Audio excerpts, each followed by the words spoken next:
आई आणि वडील आपल्या मुलांना मोठ्या इच्छेने वाढवतात, त्यांना लिहायला वाचायला शिकवतात, त्यांना पात्र बनवतात.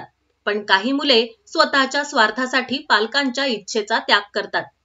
केरळमधील कोल्लम जिल्ह्यात असाच एक प्रकार समोर आला आहे.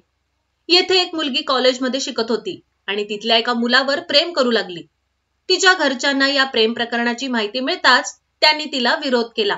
पालकांचा असा विश्वास होता तो मुलगा त्यांच्या मुलीसाठी लायक नव्हता. आई वडिलांचा विरोध पाहून एक दिवस मुलगी प्रियकरासह घरातून पळून गेली. तिच्या जाण्यानंतर आई वडील फार दुःखी झाले, नैराश्यात जगू लागले. त्यांच्या उपचारासाठी पैसे घेणे सुरू केले. औषधांच्या अतिसेवनामुळे दोघांचा मृत्यू झाला. कोल्लम जिल्ह्यातील पावुंबाई येथील रहिवासी उन्नीकृष्ण पिल्लई आणि त्यांची पत्नी बिंदू पिल्लई अशी मृतांची नावे आहेत.